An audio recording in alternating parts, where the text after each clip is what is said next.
evening or good morning, because as you Magda mentioned, actually we have attendees from all over the world to our webinar on familial hypercholesterolemia as an evidence-based model for innovation in cardiovascular diseases. The webinar is organized today on the FH Awareness Day by FH Europe, the European FH Patient Network.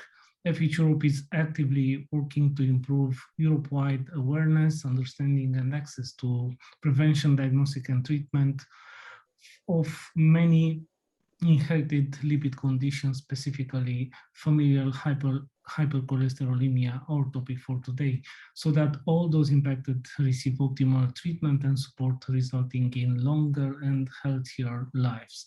You are all welcome to interact with our distinguished speakers, to ask questions, give comments, use the chat, and because we want to have a true interactive webinar today.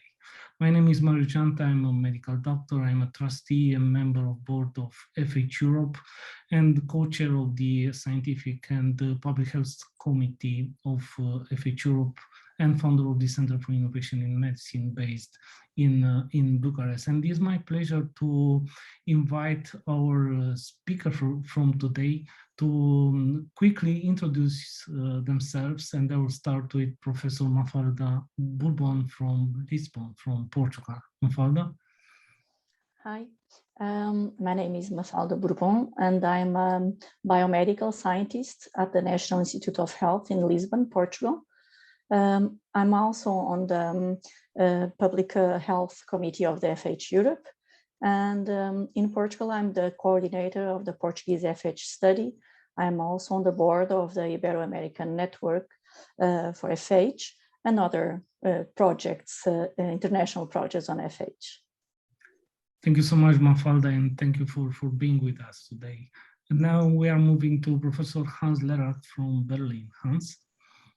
Hello, yeah, I'm Hans Lehrach. I studied chemistry in Vienna, got a PhD in more or less biophysics in Göttingen at Max Planck, then went to Harvard, did one of the first cloning experiments of cDNA cloning, so bacterial cloning, which was then just starting to be possible. Spent 9 years in CMBL in Heidelberg, where I started with first discussions on the genome project, and we developed the technologies to identify genes like FH on the genome based on their inheritance patterns. For example, in Korea, Huntington mouse genes. I was heavily involved in the Human Genome Project, moved to the Imperial Cancer Research Fund for 7 years, and then spent 20 years as director at the Max Planck Institute for Molecular Genetics, and set up different companies, including one which is particularly interested in developing truly personalized therapies for cancer using technologies which can also be used in, for example, cardiovascular diseases and many other areas of medicine. Thank you so much, Hans. So we have with us a pioneer of the Human Genome Project, a big advocate for true personalized medicine, but it's also the case for Mafalda Bourbon from Lisbon. Is also recognized at the EU level by the International Consortium for Personalized Medicine for her work in the field of implementation of precision medicine for FH patients in Portugal, and we will discuss about this later today. Also with us will be through a pre-recorded video, Professor Kausik Ray, the president of the European Atherosclerosis Society, and will share with us the insights from the most recent publication Professor Kausik Ray and his team did a few weeks ago in Lancet. But to start our conversation, I would like to ask you both, and I will start with Mafalda. we really need innovation in cardiovascular diseases. Yes, we do, definitely. We have it already. I think in the last years, there's a huge part that it was innovated, with the new technology, all the sequencing technologies and all the information technologies as well. We are now able to identify FH patients as early as they are born, actually. And it's very cost effective to identify FH patients as early as possible, because then they can be counseled and they can be treated according to the disorder, and that will prevent cardiovascular diseases in the future. So I think this is one of the most important message of innovation, is that it allowed us to do that, to have the prices lower, and now we can identify FH patients in a very, very low cost. And of course, from the identification on, there's so many things that we can do.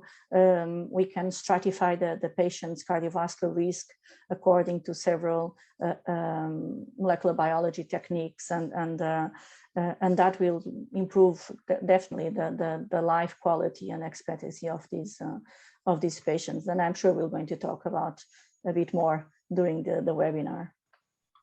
Thank you, Mafalda. The same question for you, Hans. You already mentioned your work in the cancer area and potential for CVD, and I know that you have some projects in this field of genomics and digital twins and other omics. What's your perspective on innovation and CVD?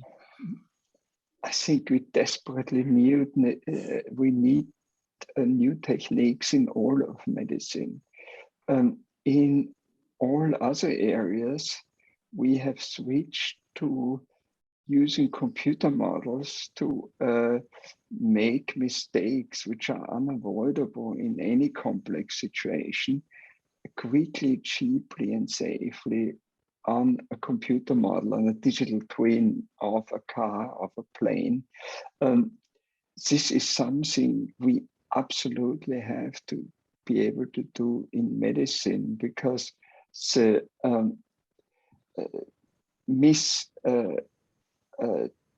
therapies which are not ideally fitted to the individual have many negative consequences. They delay receiving the optimal therapy, but they can have also massive negative side effects. Up to 200,000 people die in Europe every year due to adverse drug effects alone. So I think we have to rethink medicine from the point of view of the single individual patient. Every patient is different, and every patient should be treated based on his or her individual biology. This was simply science fiction till a short time ago, but the fact that we have made enormous progress in molecular techniques, that we can now sequence 100 genomes in a day, while it took us 13 years and 3.6 billion to sequence the first one more or less 20 years ago. And many other molecular techniques now put us into a situation in which we can learn more about an individual patient than we knew about human biology a few decades ago. So we should move rapidly towards a truly personalized prevention and therapy choice in all areas, carrying out as many analyses as we can get the samples for. We are not limited anymore by the costs of the technology or their power. We are limited by which type of samples we can reasonably take of a specific type of patient. Obviously, this is very different in a cancer patient, or in a patient with a very serious disease, or in an application in which we just want to keep an individual healthy. But I think it's a situation in which we originally started out with a medicine which basically assumed everybody was going to react the same way. Then we learned that this was not the case. And since then we have been doing, in a sense, what epicyclists did to the Ptolemaic worldview by adding biomarkers and ad hoc solutions. We have to really rethink the whole problem. We have to switch to a Copernican worldview, a worldview in which every patient, every individual is unique and should be treated as unique. So we have the possibility to find appropriate therapies even for diseases which have never occurred before and will never occur again. And that's, for example, the case in cancers. Any tumor is different. Any tumor is different from any tumor which has ever occurred or will ever occur during the lifetime of the universe. So technology is driving this process. Technology is allowing us now to do things which were completely unthinkable before. And the limitations in many respects are probably not nearly as much technological. It is resources and the conservative attitudes in very large parts of the healthcare establishment. Indeed, actually every citizen or every patient is unique and should be treated as a unique individual. And as you mentioned, the technologies and the data allow us to actually to rethink medicine and healthcare, as you mentioned, Hans, and to rethink the cardiovascular diseases and prevention for cardiovascular diseases. And you mentioned the personalized prevention, and I think we should, and we will explore this in our webinar, how personalized prevention could fit in the FH area. But first, in order to have a better understanding around the topic of FH, I invite you to the discussion I had a few days ago with Professor Kausik Ray, the president of the European Atherosclerosis Society, who will explain the publication in Lancet and actually the current state of the FH worldwide, and then we'll continue our conversation here.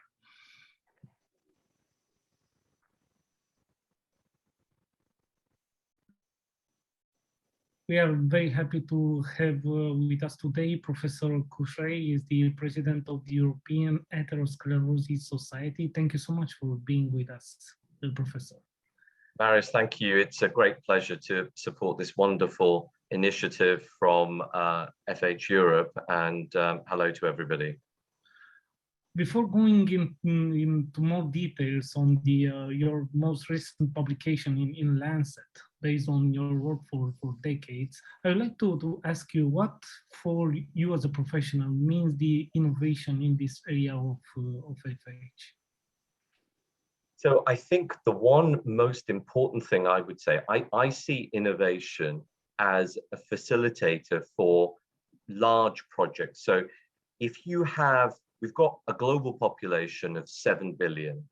We've got a condition, a genetic condition, that is the commonest genetic condition affecting mankind, with a prevalence of 1 in 300, 1 in 311. And we've found somewhere near 5 to 10% of all of those people who are affected. So that's a huge challenge. And without innovation, we can't find these people, we can't change their lives, because if we find these people and find them early, we have an opportunity to prevent, in many cases, disastrous consequences of this condition. And this is preventable. As I mentioned, you recently published a groundbreaking paper on FH based on your on your experience for many years, and actually you involve a lot of people across the globe in this registry and in this paper. Can you tell us more about the work and about the conclusions of the paper? Thank you. So I think one of the key things I wanted to do is I've been a member of the European Atherosclerosis Society for many years. And I've always been somebody who's been driven by not problems, but finding solutions. I mean, one of my favorite sayings is, there are no problems, only solutions that wait to be found. And going to one European Atherosclerosis Society meeting after another, we'd see this about FH. And I thought, well, we're all working individually in these clinics around the world. Why don't we come together? Because if we come together, we have the power of numbers. And I'm an epidemiologist, a cardiovascular epidemiologist, as well as a cardiologist by training. So I thought, well, if we could do this, then actually we can leverage data, because policymakers don't change things unless they see data for harm and inequalities, for example. So you need a baseline and you need those powers. And individually, a country might say, well, I've only got data on 50 or 100. But when you put the globe together, and there's nearly 200 countries, then we have the power of numbers and you have a movement. So we started this journey in about 2015 in Glasgow with the first steering committee meeting. And the vision was very simple. We will start, without exclusion, open to everybody, a global registry for familial hypercholesterolemia. Now, there was a lot of work that needs to go into the background. You've got to standardize how data is collected. There are people who'd never started. There were countries where there was no registry, there was no data collection, no systems, where we helped them get started. So the idea is, in time, every country will have enough information, enough expertise to be independent. But in the meantime, they can feed into this global data set. So gradually over time, we started collecting these data, cleaning these data, refined the data, so we were sure of the data quality. Then at a certain point in time, when we had enough data, we have about 66 countries, we have to adhere to various data sharing agreements, ownership policies, and those things have to go on in the background, because you are only as good as the quality. So for instance, in this way, we know that we have stops and checks and processes in place, and we can continue. This is not just a once in a lifetime we're going to do this. This is a living, breathing, organic data set which will grow with additional information. So what were the main findings? So firstly, I want to thank all of my colleagues around the world that have contributed, who are not just the national leads, who have all been cited, who can be found on PubMed as having contributed, all the national coordinators and investigators. The message is very simple. Familial hypercholesterolemia occurs in all regions of the world, irrespective of ethnicity, color.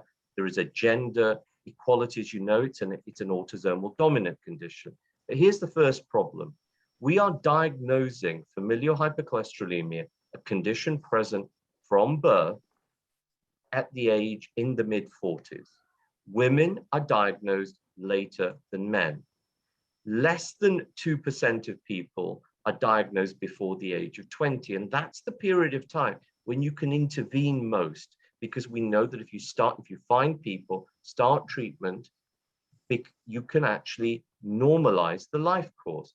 So this means at the age of 40 or in your mid-40s, we've missed 45 years of potential opportunity, 45 missed years of cholesterol exposure. Just think about that for a second. The next thing that we show is that the age of diagnosis, as it increases, the prevalence of cardiovascular disease also increases.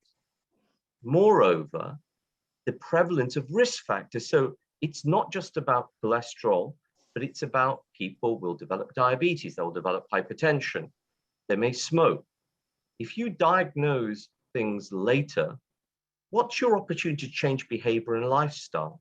So Yes, lifestyle is going to be important. You want to avoid things like weight gain, developing diabetes, smoking, putting lots of salt on your food. We've seen the data from the George Institute a week or so ago at the ESC. So early diagnosis is an opportunity to change behavior and institute treatment. We also saw gender differences as well. We saw that women were less likely to receive more aggressive cholesterol lowering treatment. Now you add that to the fact that they're diagnosed later in life. We saw that with cholesterol levels, the risk of cardiovascular disease goes up. But we also found that as many as 30 to 40% of patients often don't receive cholesterol lowering medications. We have treatments like statins and ezetimibe, which are generic around the world. And we know that the commonest abnormalities are LDL receptor mutations. But that means that there is one faulty gene and one abnormal gene. The one faulty gene and one normal gene. The normal gene, we can increase the expression of that with statins. And globally, when lipid lowering is used, it's principally statin-based monotherapy. It's about 80%. Use of combination therapy is really low. It's less than 20%. And use of newer treatments like PCSK9 inhibitors. When we started the registry, newer treatments like inclisiran, for example, were not available. Bempedoic acid was not available, but they will be, and they will feed into these gaps. So nature really doesn't care how you lower cholesterol.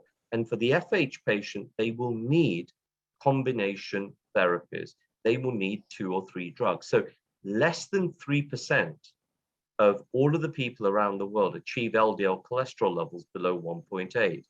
Now, what we show is that amongst those where combination therapy was used, in particular, where a PCSK9 lowering therapy was used, basically, you are much, much more likely to achieve sufficient reductions in LDL and achieve goals. Now, think about it, it's very logical. A statin or bempedoic acid, and to some extent ezetimibe, helps you make more LDL receptors. And that's a good gene that we've inherited from one parent. If we keep these alive longer by inhibiting either PCSK9 directly with a monoclonal every 2 weeks, or we're able to add a treatment like inclisiran, for example, where you are reducing the synthesis of PCSK9 with a twice-yearly dosing, you're going to keep those LDL receptors alive for longer, which means compared to the untreated state, you are reducing LDLs by 80%. So if you imagine we find these people earlier and we can start appropriate treatment early, we can pretty much normalize LDL exposure and prevent all of those later complications. Well, they're not later complications, they are premature disease, but all the things that will happen later on. We need to gain those 30 or 40 years of treatment. And it also actually means that, for our patients with FH, that testing in pediatrics and testing these, not just in the adult, we then move to the pediatric, that has to come forward fairly quickly because we need to prove they're safe and acceptable. And then, try and put systems in place. So for me, Marius, one really obvious thing is we've got the tools. We just need to go and do it. We need to implement it. We have to basically work with patient organizations, take these data, share the data so they can reach out to the audience. But we need the policymakers to put money behind this and say, we're going to screen. We're going to start screening before the age of 10. The example is Slovenia, gold standard. And these are things that have to be done. They can be done. And if we do it, we can fix this.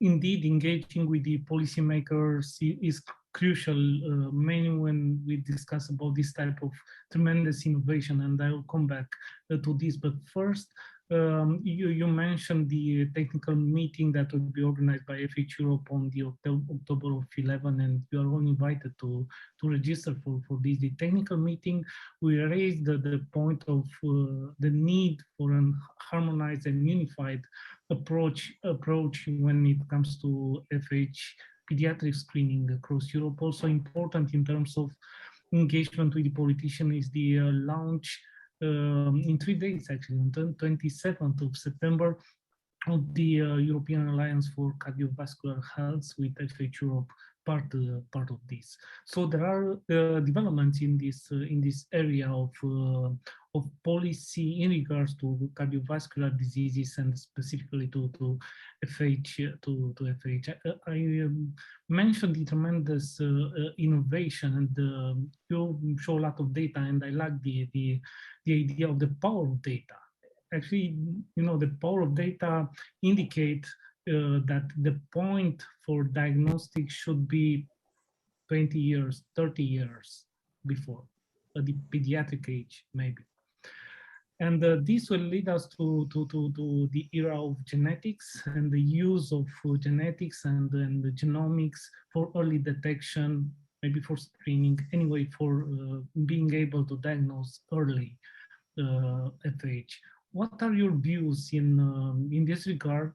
It's an innovation. It's not so easy to be implemented in the health system, in clinical practice, in public health.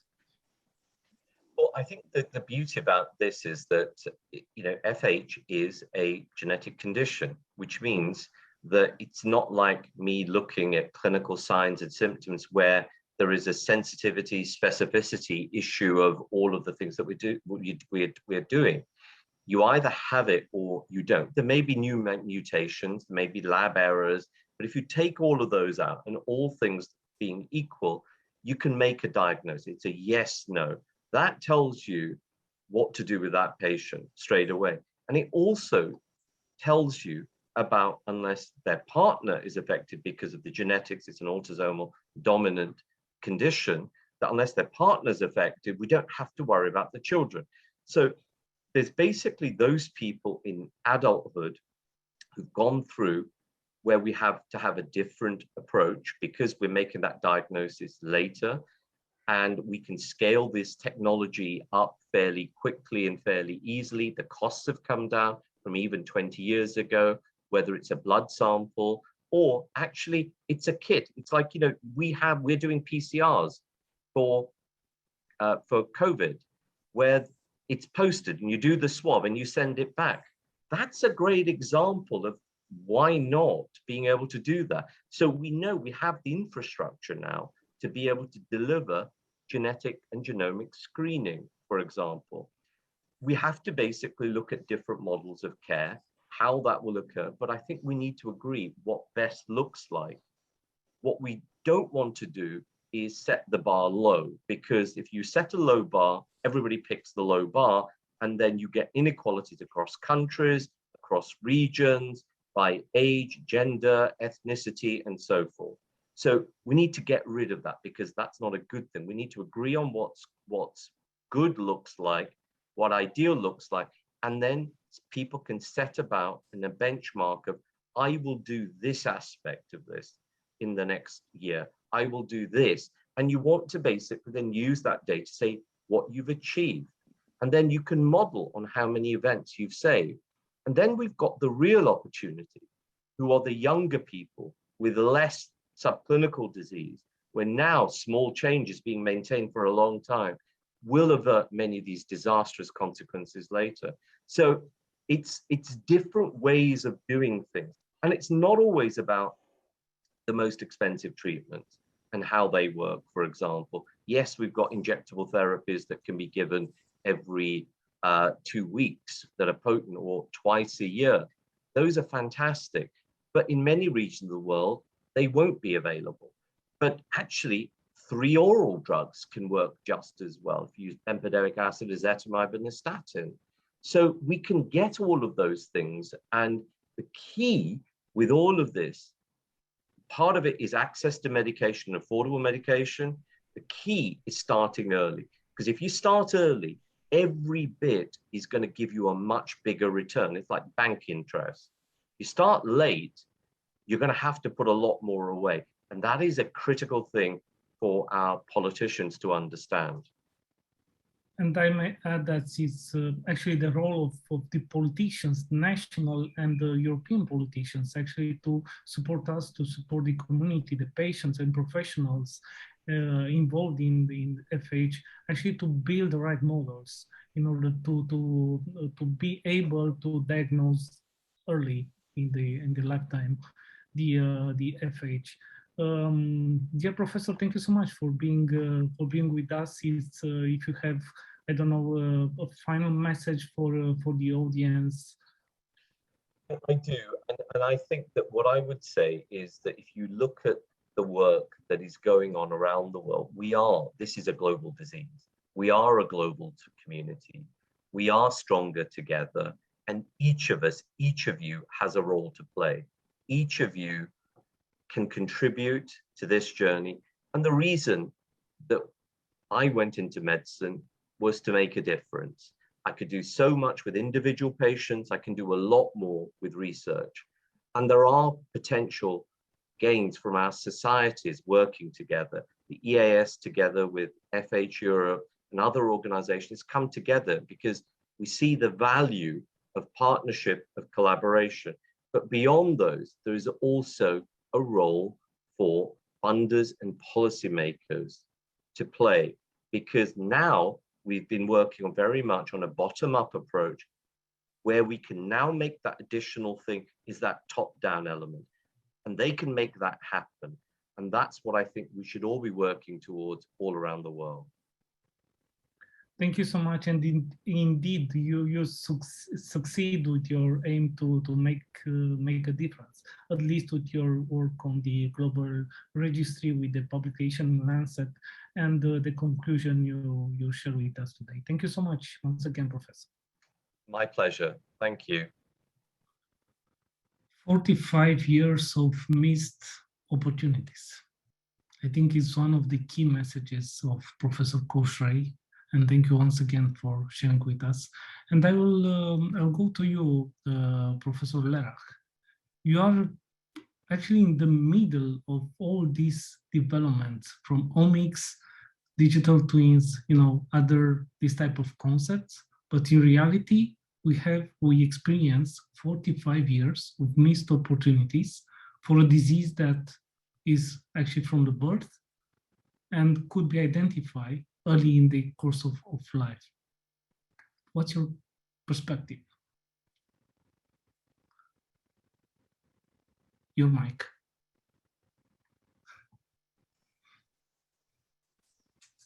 Right, okay, thanks. I think this should be tested at birth, just like many other things are, and then the treatment should be able to start immediately. In fact, I would hope that within a reasonably short time, most people will have their genome determined very early on, because this is not the only disease which can be seen in the genome and which can be treated much more or prevented much more successfully if you have it,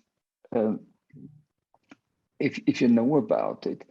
Once you have your genome, the genome doesn't change. You can just every month have new publications which will give you additional insights, which might come up with additional treatments, which might come up with additional prevention steps. I think this is a very obvious first step. I would think that we should build on that, and we are trying to propose projects in which you, in addition to analysis on the things which change, for example, the metabolites and the lipid composition of the serum changes in CVD, for example, it changes depending on your lifestyle, on the environment, on many factors. And this is something which ideally we should follow in regular intervals, maybe quarter a year, maybe half a year. We should measure the epigenome of the circulating immune cells. We should have the transcriptome. We should have a characterization of the microbiome, the intestinal microbiome. And I think if we follow on top of interpretation of the genome, those parameters which we can measure either by molecular technique or by sensors, or in some cases even by imaging techniques, I think our medical treatment and prevention will become much more efficient. We spend in Europe alone 4.5 billion euros every day on the healthcare system. A lot of it on drugs which happen not to work on the patients who receive them, which might even harm them, on the fact that preventive measures are not taken in time. I think we're so used to diseases. People have been dying of heart attacks and of cancer for a long time. And therefore we don't see it as much as a problem as it should be seen.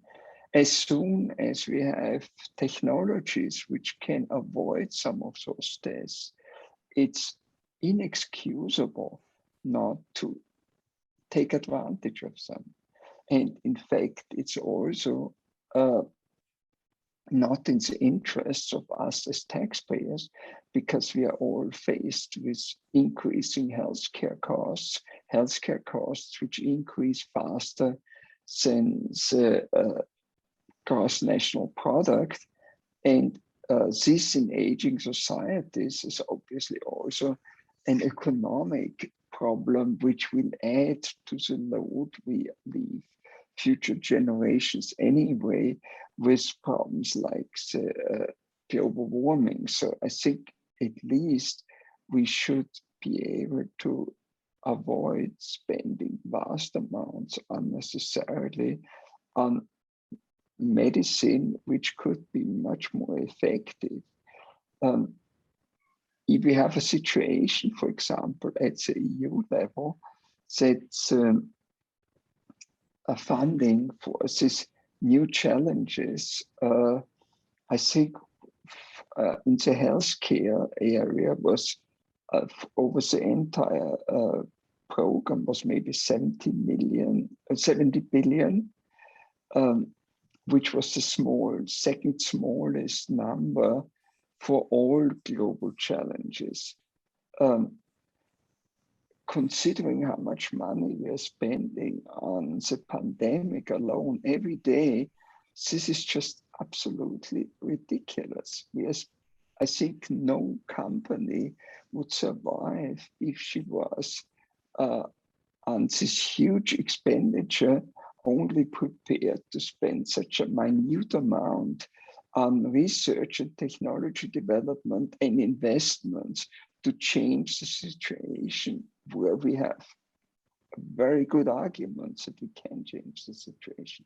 So I think it is overdue that we rethink our healthcare system, that the politicians realize that we can change things, that we are not simply always going to be dying of the same diseases at the same age, that we will not always spend huge amounts on drugs, which happen not to work very often. I think we can achieve a lot. We are much more prepared to follow this logic in other technology areas. We realize that we have to invest in, for example, solar cells if we want to have cost-effective, cheap alternatives to coal-fired power plants. But it is beyond me why this same logic has not been accepted by the politicians deciding on the healthcare budgets. and the research budgets, which could, in principle, lower the healthcare budgets by vastly improved efficiency. Indeed, we really need different models to deal with the healthcare, from health system perspective to models for certain diseases. And we have to identify models, and this is one of the aims of our webinar and future activities, to see how exactly we can implement all this innovation you mentioned, Hans, actually for the benefit of all of us as people, as individuals, patients or not. And you mentioned, you already mentioned different omics, metabolomics and transcriptomics, and so on. This type of advanced analysis that in a way or another should be implemented in the clinical practice. And I will go now to Mafalda Bourbon.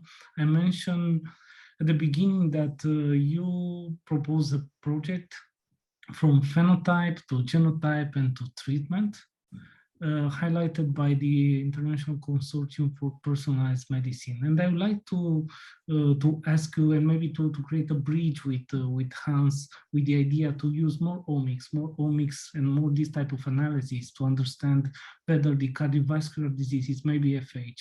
What are your findings starting from phenotype on FH? Yes, we have proposed a model for personalized medicine based on that. Now we have great knowledge about the genetics and genomics of familial hypercholesterolaemia, and we know that there's one phenotype, and in that phenotype, the FH phenotype, we can actually find more diseases than just FH. FH is definitely the most common, but we have other family dyslipidemias like cytostolemia or deficiency in acid lipase. So it is really important to apply genomics and genetics for the diagnosis, so we can identify the correct disorder, the correct metabolism that is affected in a patient. And then when we find and when we identify the mutation, the gene that is affected, then we can go into treatment. And the treatment is different if you have FH, if you have cytostolemia, or if you have deficiency of acid lipase. So it's really important, a contribution for that genomics gave us that allow us now to study FH diagnosis can now have the FH genes and also the FH phenocopy genes. Phenocopy genes are the genes for these disorders that I have mentioned. Another one is the recessive form of hypercholesterolemia as well, the ARH. And so we can study, we have, for example, in my lab, we have a panel of 8 genes to diagnose as FH. And then we can do more with that. We can actually study these genes, the 3 FH genes, we can do functional assays and determine the activity of the LDL receptor. And we have found in vitro that we can precisely determine the activity of the LDL receptor protein. That's the most important protein to clear cholesterol from circulation. And by that activity that is related to a variant, a specific variant, each variant will have a different LDL receptor activity, we can optimize treatment, for example. There's some mutations that only affect the LDL receptor function in 60 or 70%, or in 20% less effective. And those are the less severe variants. And maybe with just a statin and ezetimibe, you can decrease the high risk of these patients because they have high cholesterol. But if a patient has a variant that decreases almost to null their LDL receptor activity, so that patient needs to be much more aggressively treated. So now with 3 or 4 different drugs, because we have those in the market already. So FH has this wonderful scenario that is, you can identify the patient, so you can correctly identify the patients by genetics and genomics approaches. And then you can also identify which is the best treatment for those patients studying the LDL receptor protein. And that's a bit of personalized medicine. If you can, find the exact limitation, the exact metabolism that is affected in these patients, and then if you can optimize the treatment according to the variant that it was found in the patient. So you're being as precise and as personalized as you can for FH patients. And there's even more on what Hans said, is that we know that the FH patients that have a clinical diagnosis of FH, we know that we only find a causative mutation in 50% of the patients. So there's another 50% of the patients that have a clinical diagnosis of FH, but we don't find a mutation in one of those 3 genes causing FH, the LDL receptor, apolipoprotein B, PCSK9. And in those, it's even more important to perform all the studies that Hans just talked. Metabolomics, I think, would identify the metabolism that is affected in these patients, and maybe find new genes for FH or even new disorders of lipid metabolism. It doesn't, these patients, they don't have to have FH. They have a dyslipidemia, that's for sure, because they have high LDL values. Maybe they have FH due to another gene that we don't know, and we can find it by genomics and metabolomics and all these omics. Or maybe the patient has just another disorder of lipid metabolism. It's so important to identify exactly the correct metabolism that is affected. So then the treatment can be based on the genotype and not only on the phenotype, because we know that there's a FH phenotype that can actually hide other phenotypes. So we are in a very important era of technology that will allow us to be every day more precise and more personalized than before.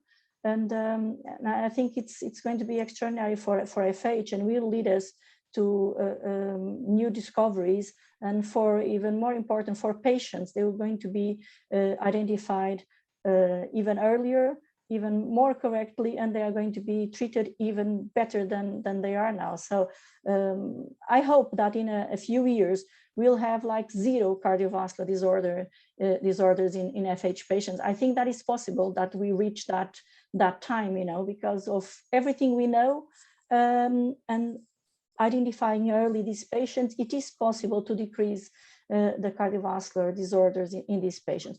Of course, there's something that is very important and need to be said, is that the patients need to cooperate as well. So it's not like we find everything by genetics and genomics and find the right treatment, but then the patient, the lifestyle is not the correct, and the patient has other risk factors as smoking or hypertension due to environmental factors. So the patient really needs to cooperate as well. So that's really important, that the patients have that message in mind, that if we work together, scientists, clinicians, and patients, we are going to be able to, in the future, have 0 cardiovascular diseases in these patients. Mission 0 cardiovascular disease Exactly. patients. I think it's a very good headline for our webinar. And I'll come back to you, Hans. We have many knows and unknowns issues related to FH, and maybe you can explore a little bit the polygenic scores, because there's a lot of excitement around these topics in relation with the CVD and other non-communicable diseases. And maybe in the model of the digital twin, maybe you can argue a little bit about the behavior of an individual and how important it is to assess this and to include, as Mafalda mentioned, also the behavior part of these large data sets. Sure. Yeah, we are all different, not only because our genomes are different, we are also different because we behave differently. And I think it's our best chance to motivate everybody to also behave well by, for example, integrating sensor data with the molecular data, by being able to show the people how their behaviors, their eating habits affect their metabolome. I think one example I found quite striking is, in a sense, we treat airplane engines the way we should treat ourselves. Airplane engines have 25,000 sensors. Say every engine is individually modeled, so the computer model can determine which parts need uptake. We are more or less treated like Ford T's, which you supposedly could have in any color as long as it was black. So I think some more effort we put into our individual medical personalized treatment, so better for us, even if we are not considered as valuable as jet engines by the politicians. Thank you, Hans. We have one question, and I think you, Mafalda, you're best positioned to answer this question. Can healthy diet improve the life expectancy even the cholesterol is high because of FH?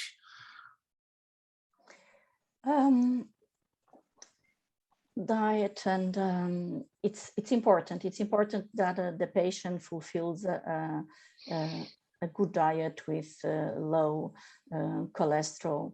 But of course, in an FH patient is not enough. I would say that when you are young, we have some patients, some children, and some young adults that they can not decrease as much as we wanted, but they can have lower levels of cholesterol because they are very slim. They do lots of exercise and they eat very, very well, very well diet, lots of fiber, lots of vegetables. And so when you're a child or even a young adult, we can see that it decreases the cholesterol level, but never to the values that a person in the general population should have. So an LDL below 115. So it is quite important because it does contribute to lower the cholesterol, but it's not enough. It's not enough. Usually for all FH patients is not enough. I encourage you to send us questions. We have 7 more minutes from our webinar, and I would like to address one topic, discussing about screening and early detection. We are dealing actually with healthy people, with citizens. That's why I think it's very important to communicate with the large audience around all these highly innovative techniques around the data, around the personalized medicine, and to create the right links. And you, Hans, mentioned the engines and so on. Probably most of the people are familiar with this, but they don't. They're not linked to two areas. What are your messages in this regard of people interest in personalized medicine? Why they should be interested in personalized medicine, in personalized prevention for CVD? Mafalda and then Hans. Actually, the cardiovascular prevention and CVD, it's so important in FH patients, and all the strategies that we have been talking will allow us to reach that in FH and in CVD in general. You know, like for example, we have in FH, we have people with the same variant, and some have cardiovascular disease and some don't have cardiovascular disease. So this is another kind of group of patients that would be very, very interesting to do all the omics that Hans has talked about, because there's more than just the variant. There's other factors there that are determining. Of course, we know about some modulators, like having, you know, being a smoker. It's really important for the development of cardiovascular disease. So an FH patient should never smoke. But there's probably more than just the lifestyles and the FH mutation. And I think with all the studies that Hans said and described, we would be able to find other genetic determinants for cardiovascular disorders. And so in the future, I think we'll be knowing every day a bit more about all the strategies and all studies that we can do. But again, I would go back to something that Professor Kausik Ray and Hans said, that we need support from the governments to do research, more and more research, and to apply screenings, because if you don't identify an FH patient when the patient is a child, then you have those 44 years of life loss, like Professor Kausik Ray said, and those are very important years that you lose. If you don't find a patient, then you cannot. It doesn't matter if you know a lot about genetics and genomics, because the patient has not been found. So I think our major efforts need to be on awareness, education, and finding the patient, because the rest we already have. We have these wonderful techniques, we have wonderful scientists, we have even better clinicians that know how to treat these patients. What we really need is to find these patients as early as possible. Hans? Yeah, as a personalized medicine is the only way we can get really effective healthcare. In a sense, we are in a situation which corresponds to if we went with our cars to mechanics, say with luck, they can do something about 20 or 50% of the cars, but all the cars which have some problem which is not common, basically cannot get fixed. If we wouldn't put up with it for our cars, I don't understand why we should put up with it for ourselves. Thank you, Hans. We have one more question, I think, for you, Mafalda. At what age does the panel consider to start treatment on heterozygote FH? The recommendations are to start treatment in children above 8. So until 8 years of old, for heterozygote FH child, you should do lifestyle changes, diet, exercise, and after 8 years old, you can start treatment. There's lots of studies that they have proven that it's safe to start treatment after the age of 8. Thank you. We have 2 more minutes. I will split one between 2 of you, and I will keep one for myself, because I have 2 announcements to make at the end of the webinar. My question to you, and the short answer, looking into the future of the cardiovascular diseases prevention, what is actually the best scenario you have in mind now? Mafalda? I already said, the best scenario is 0 cardiovascular diseases in FH. So I think that would be, and I think that is the future, as I said, and that we can reach there. So that would be the best scenario for FH, is 0 cardiovascular diseases. Hans? Yeah, I fully agree. The best scenario is 0 diseases for all common diseases and for all rare diseases. And at least it's a good aim to work towards.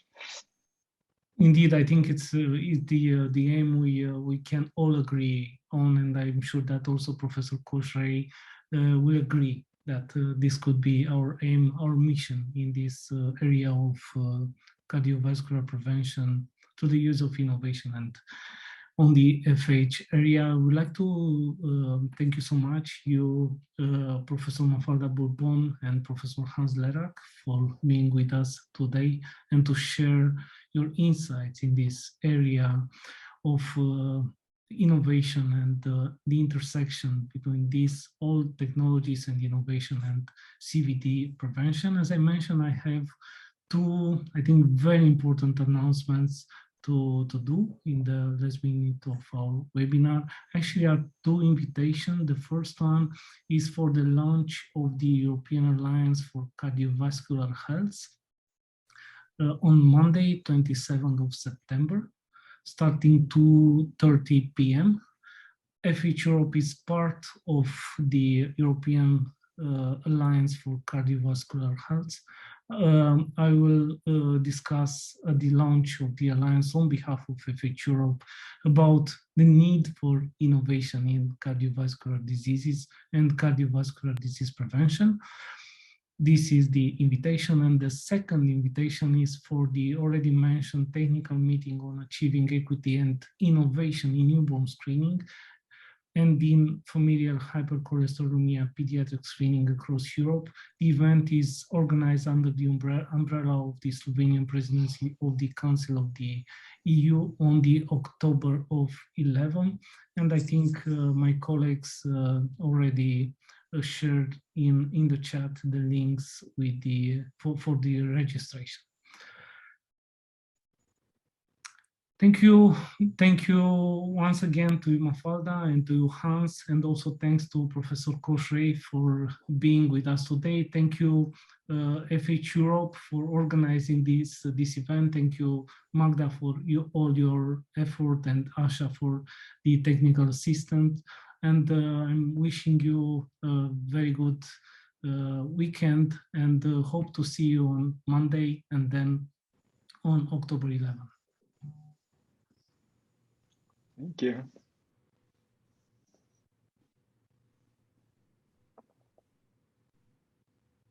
Thank you, everyone. I think we can close this webinar and everyone can go and have a well-deserved weekend and a glass of healthy drink to celebrate FH Awareness Day. Thank you so much to everyone joining us from all over the world. Hopefully you found it interesting. You will be able to see the recording of this webinar, and we will share the links to the events in our post-event email, which you will be receiving tomorrow. Stay safe and see you soon. We're closing now, so wishing you everyone a lovely evening. Bye-bye. Goodbye.